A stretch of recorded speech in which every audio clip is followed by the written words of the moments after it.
很多年轻人来找我，或者在各种场合遇到我，总是喜欢问同一个问题：李先生，现在还有什么风口？我手头有点本钱，该怎么快速赚到人生的第一个1000万？每当听到这些，我总是笑笑，喝一口手边的茶，不多说什么。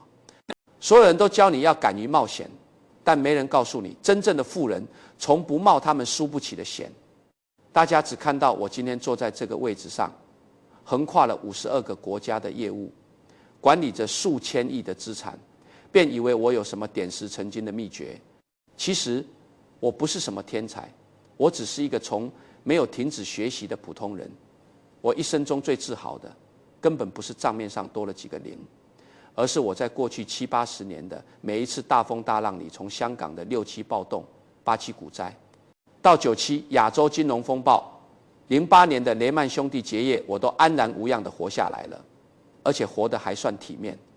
今天我想在这间茶室里和你们聊聊守业，这不是一个讨喜的话题。赚钱总是让人心潮澎湃，而守钱需要的是极度的克制，甚至是违背人性的纪律。让我给你们讲一个真实的经历。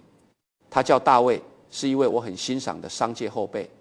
大卫今年刚好53岁，现在的年份是2026年，也就是说，这是他在人生大起大落之后，重新把双脚站稳在泥土里的年纪。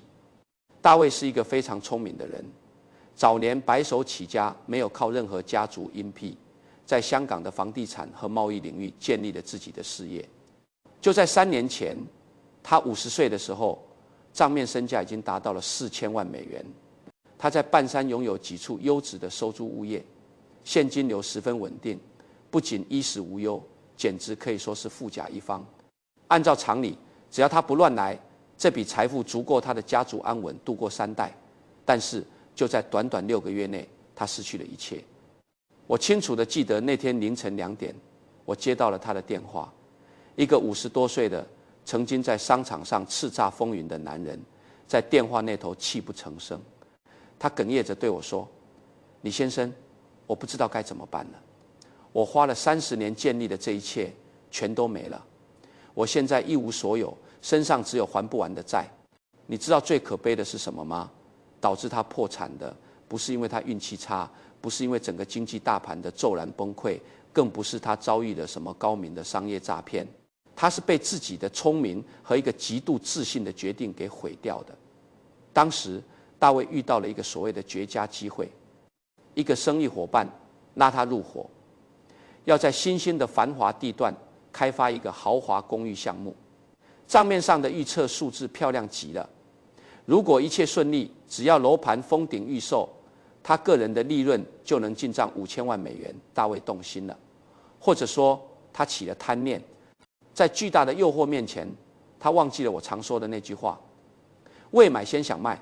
他将自己在半山的优质房产全部抵押给了银行，清算了所有稳健的投资组合，把几十年积攒的底牌全部推到了这一个项目的赌桌上。起初的几个月，一切看起来确实像是一个英明的决定。工程顺利破土，初期的意向认购也非常火爆。他在各大晚宴上端着酒杯，逢人便说，到了年底他的身价就要破亿了。但做生意永远不能只在顺境中规划顺境。很快，市场的风向变了，全球利率开始攀升，买家立刻退缩观望。与此同时，建筑材料和人工成本翻了1倍，工程陷入停滞。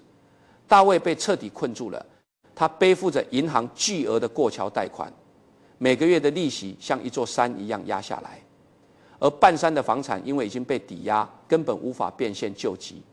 那个曾经许诺给他几千万利润的开发案，变成了一个每个月都在疯狂吞噬现金的黑洞。6个月内资金链断裂，房产被银行法拍，开发案宣布破产。合伙人为了自保，将他告上法庭。4000万美元的毕生心血，犹如清晨的露水，太阳一出来就烟消云散了。钱是最容易失去的东西，一个人的破产往往是从他自认为能掌控一切的那一刻开始的。坐在电话旁，听着大卫彻底崩溃的声音，我心里只有深深的叹息。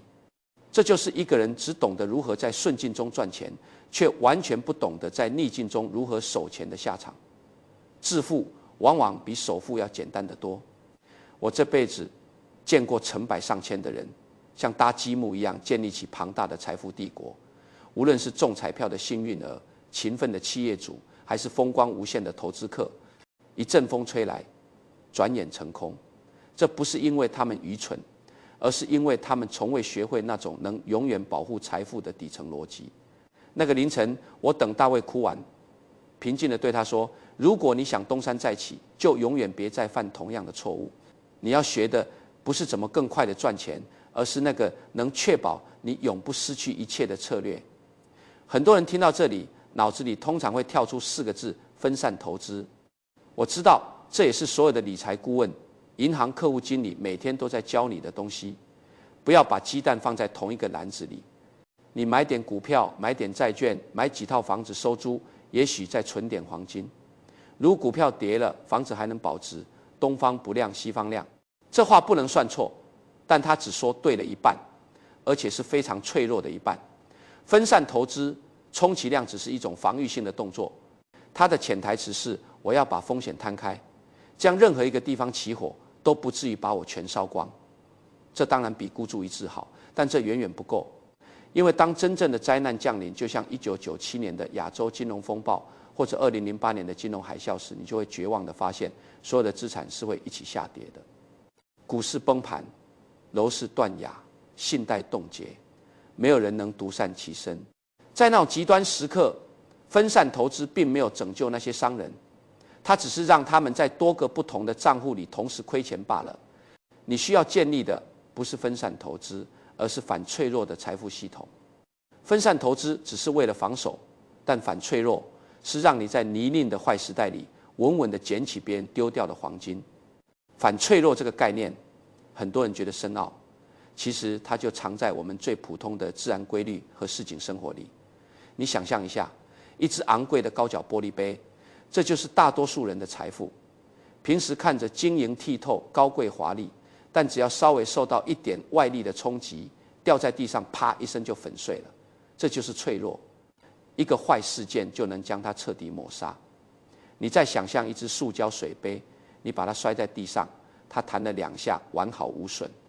这就是强固，也就是我们常说的分散投资。它能扛住冲击，它存活下来了，但摔它并不能让它变得更好。但是这世上有没有第3种情况？你越是摔它、打击它、给它压力，它反而变得越强大？有的，就像人体的免疫系统，每一次遭遇病原体并存活下来后，它对抗病毒的能力就更强了1分。就像你举铁锻炼，肌肉纤维撕裂后重新生长，反而会变得更加粗壮有力。你的财富系统也必须打造成这样。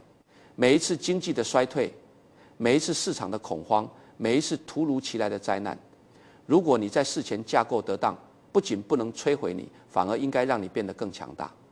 我常说，做生意就像种树，你不能每天去刨开土看根长了没有，你只管浇水，然后等不了的人永远种不出大树。你不能只盼着天天出太阳，你得盼着下几场暴雨。暴雨来临时，那些扎根不深、靠着借贷和高杠杆野蛮生长的杂草被冲刷得干干净净，而你的大树因为提前备足了养分和生根，反而能在这个时候占据更广阔的土壤。如果你在架构财富的时候，就把必定会发生危机这个条件算进去，那么当危机真的到来时，别人在绝望，你却在从容的扩张。大卫的悲剧就在于他把一切都压注在了明天会更好这个单一且脆弱的假设上，而真实的商业世界从来不会一直好下去。在接下来的内容里，我会毫无保留地告诉你，我这几十年是如何建立这个反脆弱系统的。第一条原则听起来像是老生常谈，但几乎所有破产的人都是在这个地方栽了跟头。很多人在商场上摸爬滚打，最喜欢讲的一个词就是破例。他们觉得做生意就是要敢为天下先，遇到好项目就该砸锅卖铁，背水一战。这种带有江湖气概的词汇听起来确实让人热血沸腾，但在我看来，所有的孤注一掷背后都不是勇敢，而是懒惰，因为他们懒得去计算失败的代价。在我们深入讨论如何建立反脆弱的财富系统之前，我想先给你算一笔再简单不过的数学账。这笔账，任何一个念过小学的人都算得清，但在贪婪面前，连世界上最绝顶聪明的脑袋都会选择性的遗忘它。假设你手里有100万，你做了一个错误的决定，损失了50%的财富，你现在还剩下50万，那么你需要赚多少钱才能把这失去的50万补回来？回到你原本100万的起点，答案是100%。你失去它的时候，只需要跌一半，但你要拿回它的时候，你手里的本金必须翻倍。在这个世界上，让资产翻倍的100%回报率有多难发生？你可能需要用尽所有的运气、人脉，甚至苦熬上10年才能做到。也就是说，仅仅一次50%的亏损，就能抹平你10年的光阴。但这个数学题往深了算，会更加冷酷。如果你损失了75%的财富，你需要300%的回报才能回到原点。如果你像大卫那样加了杠杆，损失了90%，甚至跌入负资产，你需要900%的回报，或者说你需要发生奇迹。你看到这里的规律了吗？财富的深渊是一个你挖得越深，井壁就越光滑的陷阱。掉进浅坑，你拍拍土还能爬上来；一旦掉进深渊，你越是挣扎，越是绝望。这就是为什么我这一生做生意，不管是投资塑胶花、买地皮，还是收购港口和电讯公司，我脑子里转的第一个念头永远不是如果赢了我能赚多少，而是如果输了我能不能活下来。生存永远优先于成长，因为只要你还在牌桌上，你就永远有机会再抓一把好牌。可一旦你被清扫出局，连坐下来的资格都没了，你凭什么谈未来？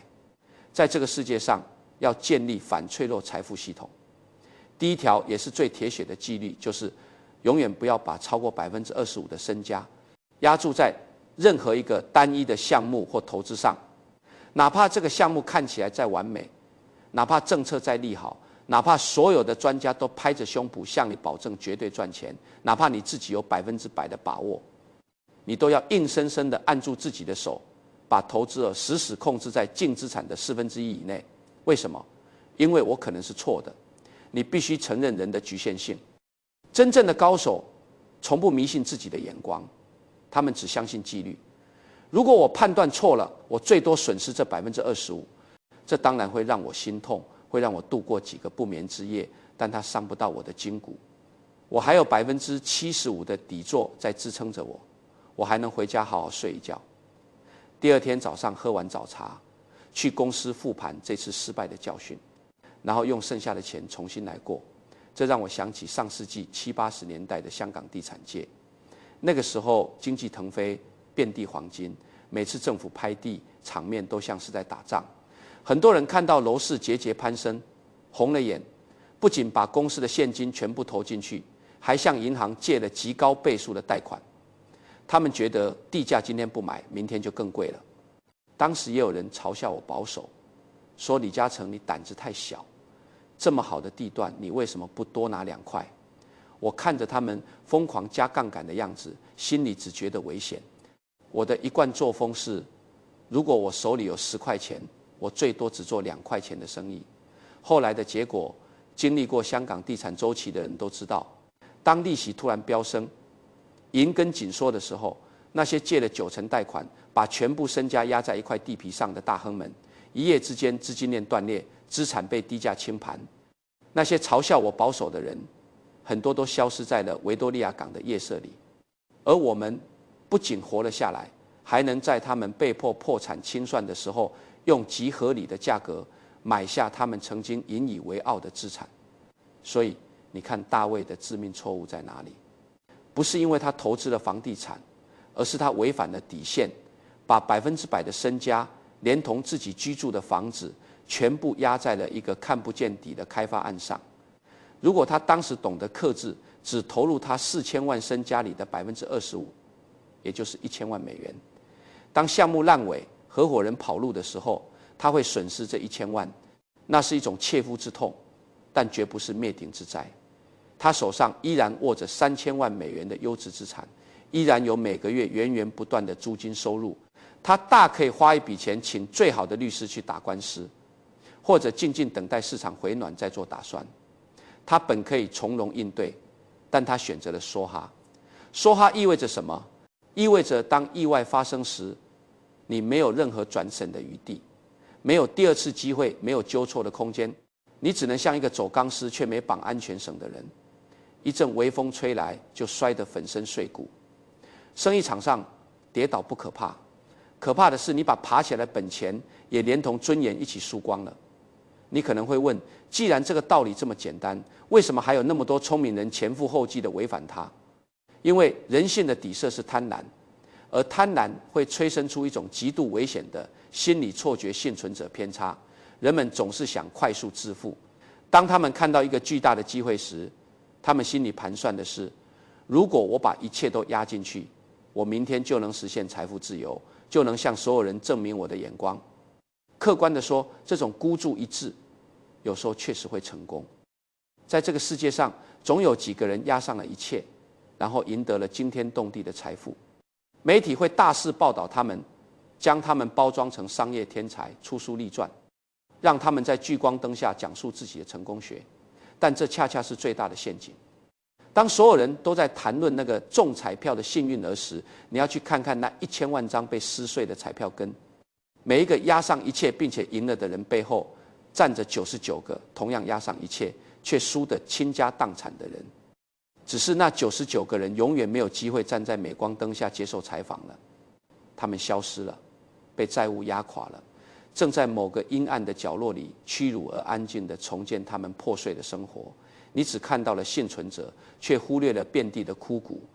这就好比你看到一个人闭着眼睛穿过高速公路，却没有被车撞死，你就认为闭着眼睛过马路是一种高明的交通策略。这不仅是愚蠢，这是对命运的亵渎。你真的觉得自己永远会是那个幸运的例外吗？就算你确实聪明绝顶，为了那一点额外的利润，把整个家族的安稳和自己几十年的心血放在赌桌上，这值得吗？真正的强者从不需要向外证明什么，你不需要向别人证明你有多敢赌。财富的积累从来不是比谁在顺境里跑得快，而是比谁在逆境里活得久。当你能克制住一把暴富的冲动，严格守住绝不越过25%的红线时，你其实已经淘汰了商场上90%的竞争对手，因为他们早晚会在某一次不可预测的风暴中自己把自己杀死。而当你将损失的可能锁死在一个绝对安全的范围内之后，下一步你不仅要防守，你还要学会在别人绝望的时候去掌控局势。这就涉及到了财富保全中最具杀伤力的武器。没有这个武器，你就像在战场上没有子弹的士兵，只能任人宰割。香港中环的那些理财顾问和投资银行家最喜欢挂在嘴边的一句话是，要让你的每一分钱都为你工作。他们觉得钱如果在银行账户里静静地躺着，或者只拿最基础的利息，简直是一种不可饶恕的浪费。在他们眼里，资金就像是拉车的骡子，必须一刻不停地鞭打它，让它去股市里厮杀，去楼市里翻滚，去创造最高效的收益。很多上了年纪、经历过世事沉浮的朋友，在这个专门探讨财富与传承的教育讲堂上，也常常会带着焦虑问我：李先生，通货膨胀这么厉害，我的现金每天都在贬值，我怎么能让钱闲着呢？我非常理解这种焦虑，但今天我要挑战这个被所有人奉为圭臬的常识。在这个世界上，最危险的财务状态就是你的资金利用率达到了100%。为什么？因为当你把最后一分钱都派出去为你工作的时候，你就失去了一样比金钱本身更宝贵的东西——选择权。而没有选择权，在商业的严冬里，就是宣判了财务上的死刑。让我们用最朴素的自然规律来想一想：一根橡皮筋，如果你把它拉到极限的100%，它确实绷得最紧，蓄力最大。但这个时候，只要哪怕一阵微风吹过，或者一只飞虫撞上去，啪的一声，它就断了。一台机器如果日夜不休的满负荷运转，没有任何停机检修的空档，它报废的速度一定是最快的。做生意、管理财富也是一样的道理。你必须在你的系统中刻意的留出余裕。什么是余裕？余裕就是你永远让自己拥有的资源多于你正在使用的资源。你有没花掉的现金？你有没动用的信用额度？你有还没抛售的优质资产？你甚至有没安排满的时间？这些看似闲置、低效的部分，构成了你的缓冲带，它们就是你财富系统里的反脆弱装置。让我们回头看看那个在凌晨2点绝望哭泣的大卫。大卫失去那4000万美元财富的根本原因，表面上看是因为房地产市场逆转，利息上升，但如果你往深里看，真正扼杀他的，是因为他没有任何选择权。当那个豪华公寓项目开始出问题时，工程停滞，每天都在烧钱。如果大卫当时手里握有充足的现金流，他完全可以做很多事。他可以跟债权人坐下来喝杯茶，从容地重新谈判还款周期。他可以自己垫资，把项目最核心的部分先完工，盘活局面。他甚至可以干脆把项目封存，耐心地等上3年，等这轮经济周期熬过去。但他做不到，他把所有的钱、所有的房子、所有的信用额度都投进去了。他的资金利用率是疯狂的100%，甚至加上杠杆变成了200%。所以当危机来临时，他无法等待，他也无法抽身，他被巨额的债务和毫无退路的处境死死地锁在了悬崖边。他只能眼睁睁地看着自己被逼迫着去借利息更高的高利贷，用好钱去填补坏钱的窟窿。他只能被迫以跳楼价去变卖自己原本可以传给子孙的半山豪宅。那种别无选择的窒息感，那种在重压之下不得不做出的绝望决定，才是真正摧毁他的元凶。一个人在绝望和恐慌中做出的商业决策，100%都是错的。而现金就是让你免于恐慌的护身符。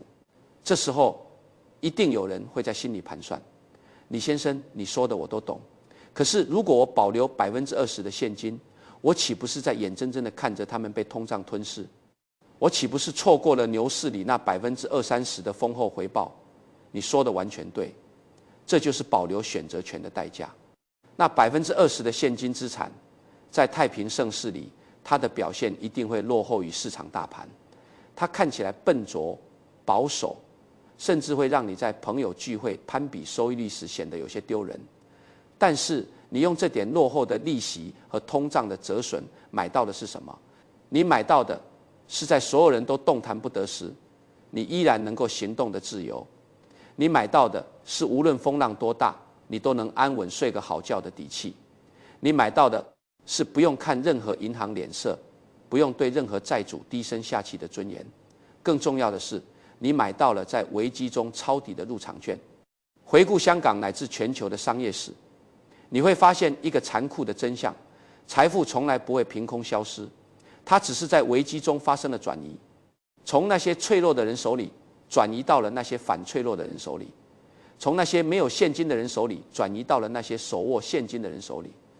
1997年亚洲金融风暴以及2008年的雷曼兄弟金融海啸，我亲眼目睹了多少曾经不可一世的企业轰然倒塌。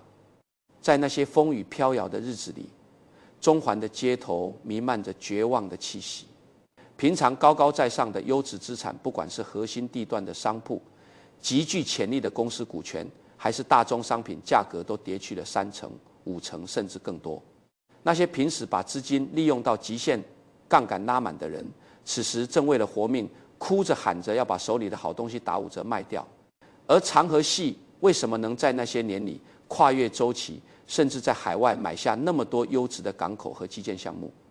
不是因为我们有未卜先知的神力，只是因为我在内部定过一个铁律：不管外面的钱有多好赚，集团的账面上必须永远留存一笔极其庞大、绝不轻易动用的现金储备。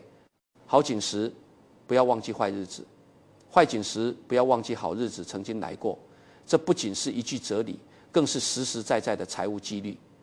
当所有人都因为资金链断裂而恐慌抛售时，只有手握现金的人才能气定神闲地走过去，用最合理甚至极低的价格挑走市场上最好的资产。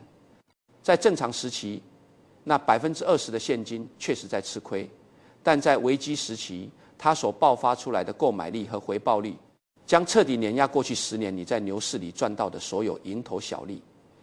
危机时期正是财富版图被重新洗牌、被大幅度创造的黄金时刻。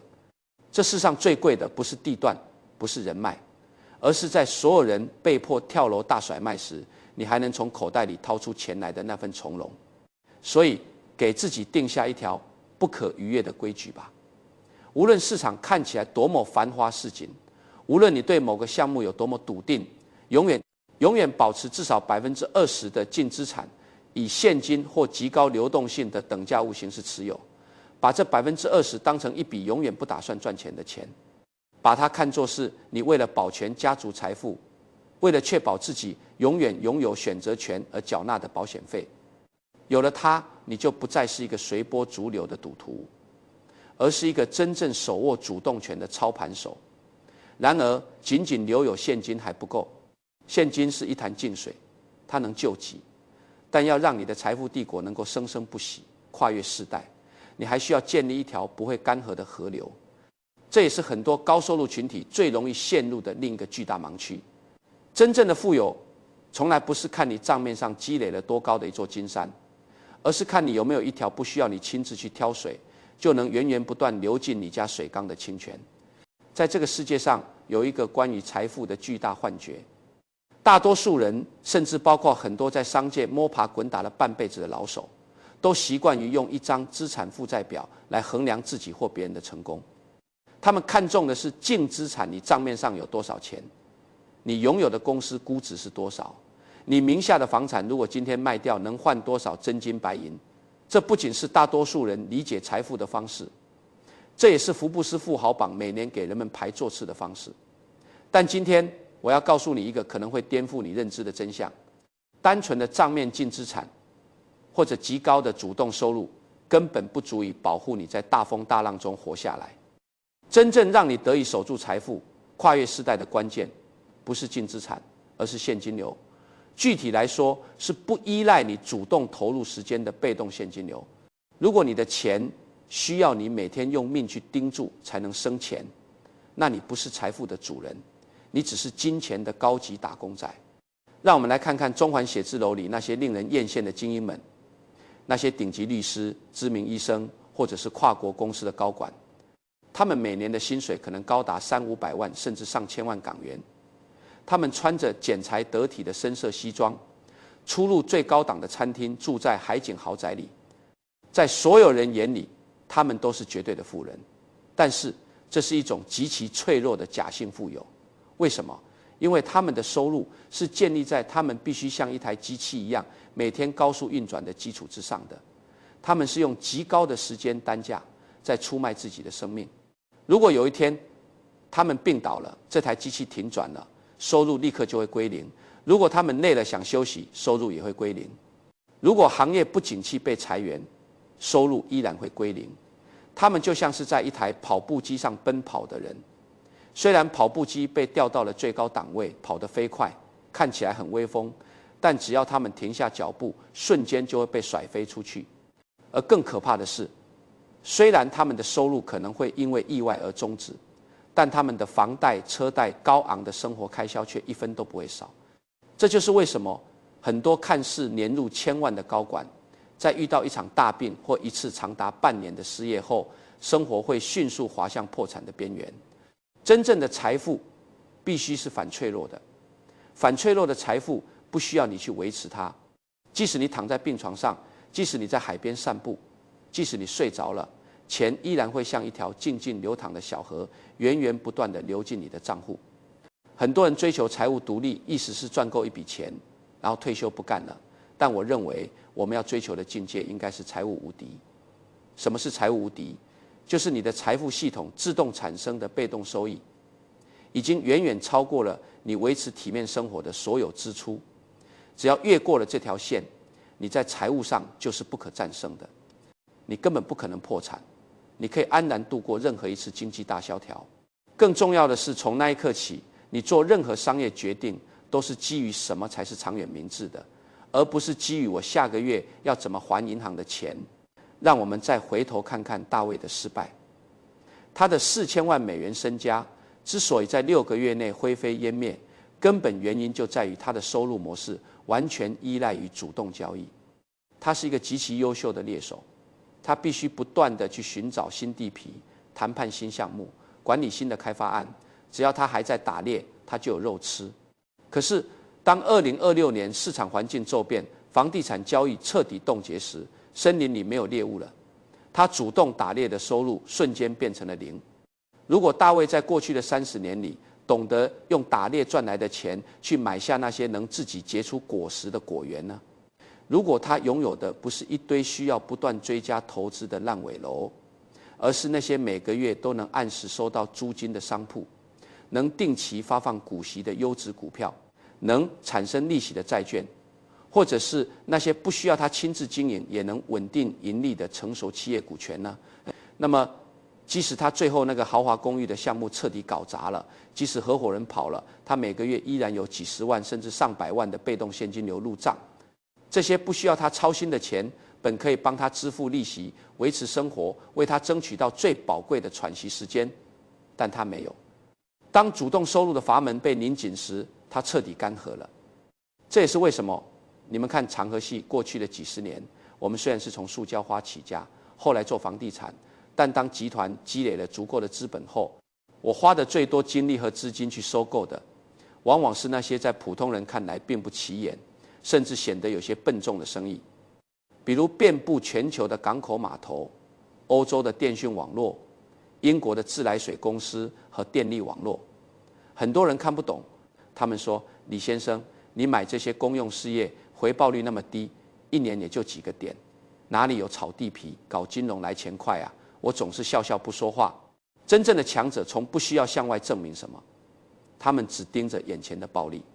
但我看到的是100年后的流水码头、水电、通讯，这些是什么？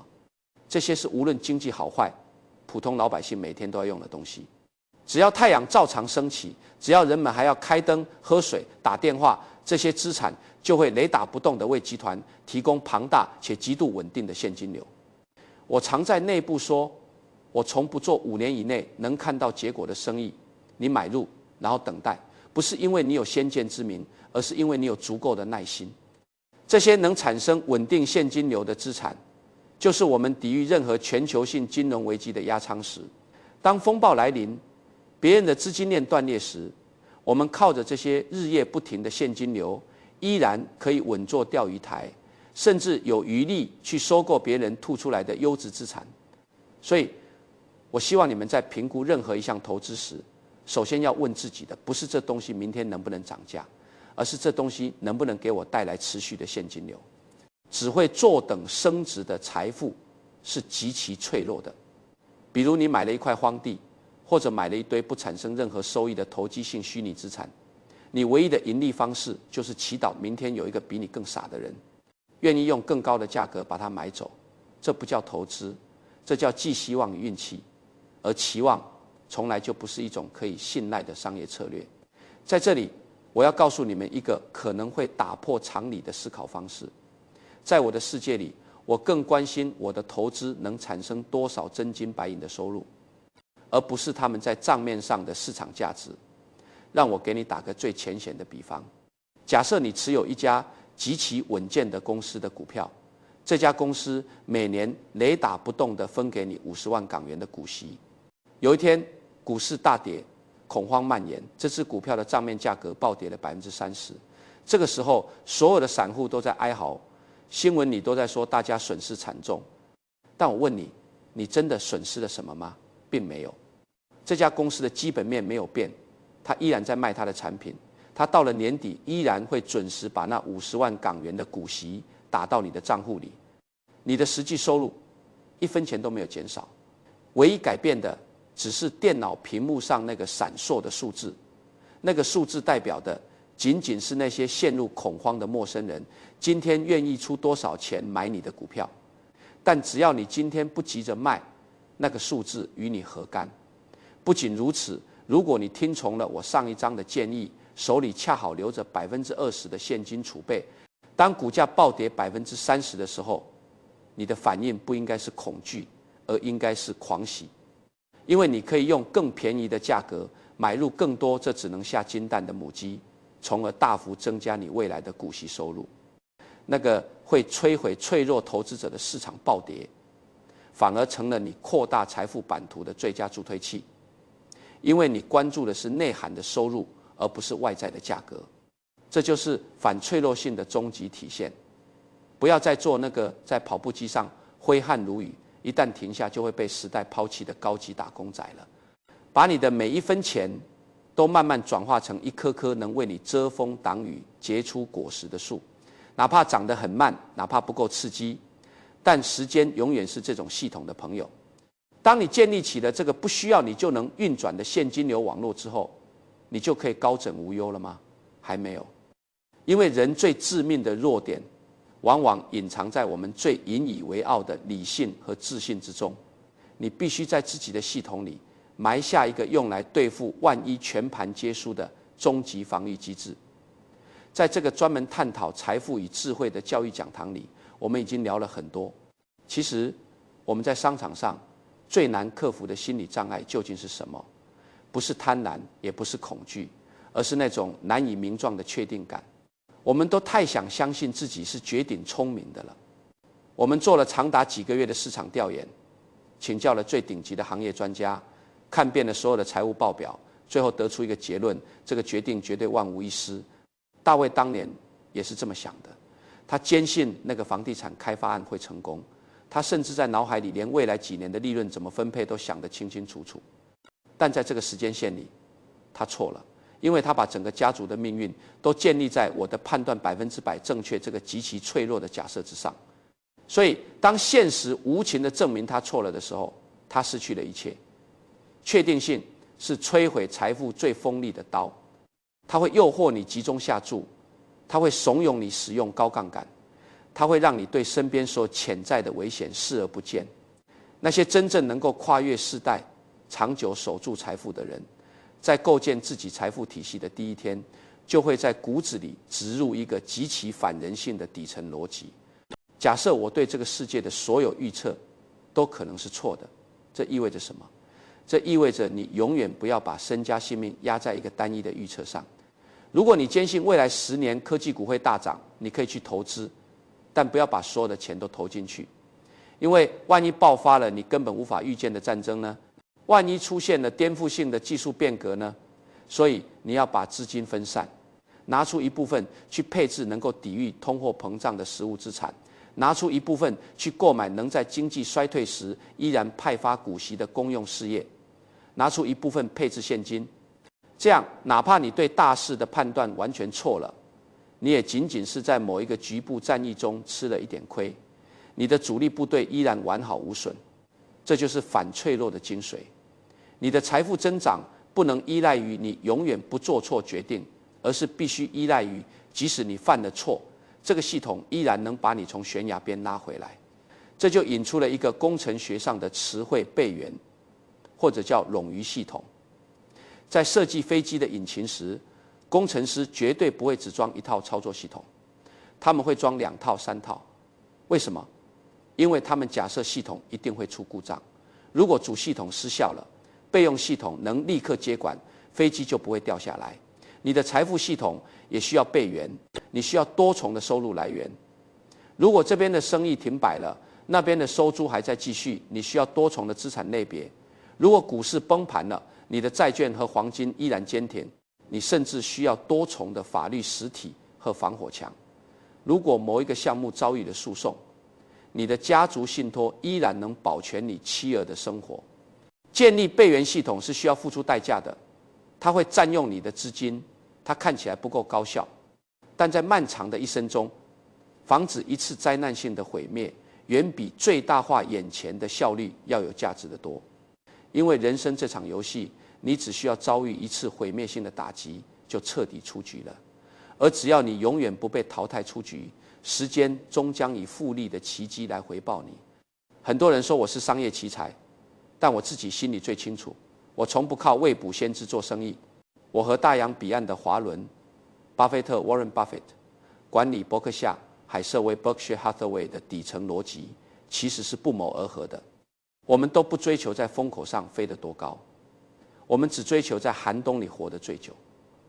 真正的富人都是偏执的乐观主义者，我们期盼最好的结果，但永远在太阳高挂时准备雨伞。这就是我要讲的最后一条原则，在灾难发生前就做好所有的准备。大多数人处理危机的方式是被动的，他们总是等到天降大雨，屋里已经水漫金山了，才手忙脚乱地去找盆子接水，但那个时候已经晚了，伤害已经造成。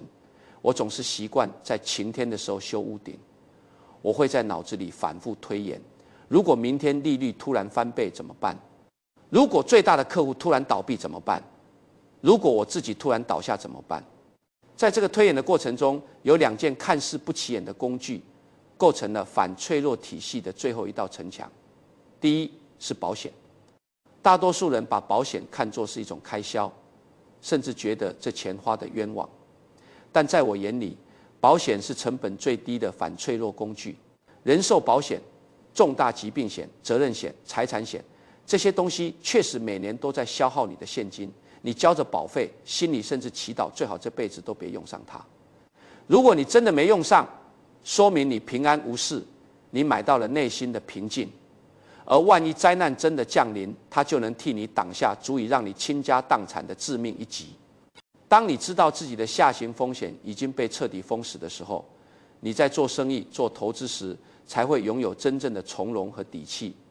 大卫为了省下一点保费，在项目烂尾时没有得到任何赔偿，最终付出了4000万美元的代价。第二是永远储备2年的极端生存金，不管是对于长江实业这样庞大的企业，还是对于你个人的家庭，永远要把至少2年的硬性生活开支，以最安全的现金形式锁在保险柜里。如果有一天一切都出了差错，所有的生意都失败了，所有的投资都被套牢了，整个社会陷入了停滞，你依然有整整2年的时间，可以不带任何恐慌的去寻找出路。这2年的时间能让你做出理性的判断，而不是在绝望中像个无头苍蝇一样乱撞。所以朋友们，在这堂课的最后，我不需要你们立刻去改变世界，我只需要你们今晚回到家，在书房里安静地坐下来，拿出一张纸，诚实地回答自己5个问题。第一，我所有的财富里有多大的比例集中在单一的资产或者项目上？如果这个数字超过了25%，你就正坐在火山口上。第二，我手里的现金足够全家在没有任何收入的情况下体面的生活24个月吗？如果不够，你就有流动性断裂的致命风险。第三，我每个月的硬性支出里有多少是靠不需要我耗费精力的被动收入来支付的？如果低于100%，你依然是被捆绑在跑步机上的囚徒。第四，我当下的财务规划是建立在哪些我自认为绝对正确的假设之上的？如果明天早晨醒来发现这些假设全错了，我会怎样？第五，有什么足以让我倾家荡产的灾难，是我目前完全没有通过保险或储备金来防范的？把这些答案写下来，不要骗自己。你的财富系统在哪里最脆弱？那张纸会清清楚楚地告诉你，知道了漏洞，现在就去修补它，不要等明天，不要等以后有钱了再说，去卖掉那些过于集中的风险资产，去老老实实建立现金储备，去买你一直逃避的保险。因为我用我这90多年的岁月，看过太多曾经不可一世的聪明人，在60岁、70岁的时候，一夜之间失去所有，屈辱的重新开始。那种惨痛的教训会耗尽你的尊严，甚至会摧毁你对这个世界残存的信念。好景时留伞，坏景时撑伞，这不是因为我能掐会算，而是因为我不相信运气，我只相信准备。一个人真正的成功，从来不是在他巅峰时听到了多少掌声，而是他在谢幕转身时走得有多从容。当你看透了所有的危机，并在危机前夜备足了粮草，这世上就没有什么风浪能掀翻你的船。钱是最容易失去的东西，但一个人的品格，他在大风大浪里泰然自若的背影，一旦建立，比任何资产都难被摧毁。这才是我今天在这个讲堂里真正想留给你们的东西。茶凉了，今天就聊到这里吧。